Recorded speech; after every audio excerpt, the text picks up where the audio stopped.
you think you're fucking with, I'm the fucking boss. 745, white on white, that's fucking Ross. I cut them wide, I cut them long. Pakinggan nyo yung linya yun. Pakinggan nyo yung linya na yun, guys. Yung sinabi niya doon. You're the fucking boss. Ikaw yung boss. So, ikaw yung boss. So, dapat ikaw yung nasusunod. Hindi yung hindi yung version mo. Hindi yung version mo na nagsasabi ng dito ka lang sa comfort. Kasi temporary, masaya yun. Masaya na nandun ka lang sa comfort. Pero, permanently, hindi siya maganda.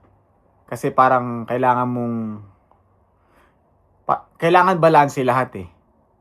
Hindi mo marirealize kung gaano kasaya maging masaya kung puro masaya lang. Kung araw-araw hinahanap mong maging masaya lang at maging komportable lang, hindi mo marirealize yung tunay na ibig sabihin ng comfort kung hindi ka exposed sa discomfort. 'Di ba? So ikaw yung boss. Sundin mo yung sarili mo. Kung ano yung gusto ng sarili mo. Everyday i-remind mo yung sarili mo na ito yung gusto mo, ito yung gagawin mo buong araw. Ito yung goal mo. Ito yung kailangan mong gawin araw-araw para makuha yun. 'Di ba? So, paano ko, yung goal mo, kadalasan ko naririnig to Coach, goal ko yung yung kagaya nung sa'yo, yung katawan mo.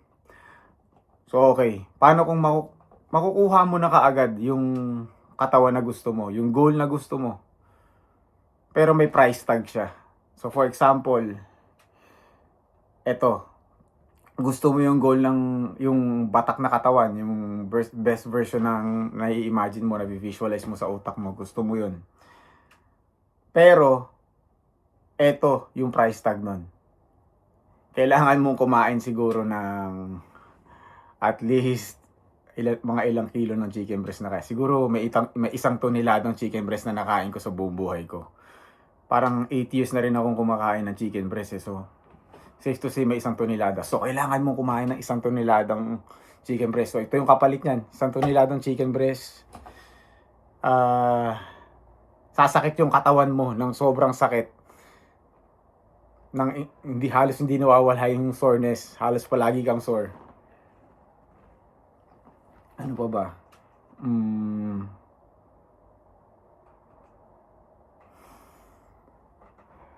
Parang yun lang naman Pagdating nga sa pagkain, hindi na ako problemado. Nakakain ko lahat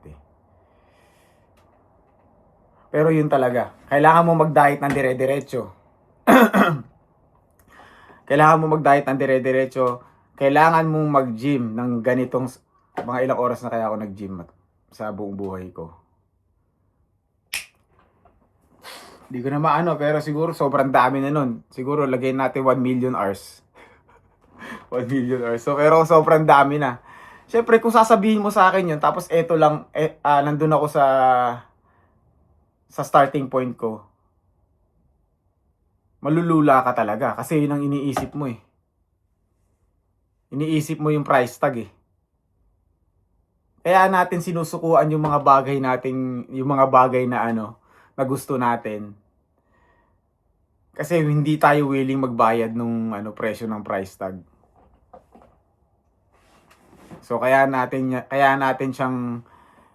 madali siyang naisusuko ng iba. So paano mo ba magiging afford 'yun? Yung ganun. Kailangan mo lang mag-effort. Kailangan mo lang mag-effort na mag-effort. Effort talaga walang Wala talagang shortcut Mag-e-effort ka pa rin talaga. So, kaya kahit naka-peptides ka kung ano man yan, steroids, effort pa din siya. So, pag naka-enhancements ka nga, dapat nga, mas doble rin yung effort mo Ang mindset kasi ng tao ngayon, okay, naka-enhancement ako, so kahit chill lang ako. okay lang to.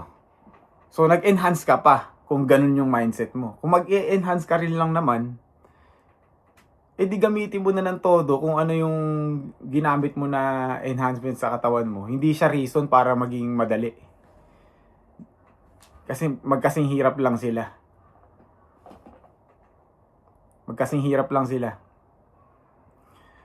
So, yun lang for today. Puputulin natin na maaga to kasi gigil na akong mag-gym.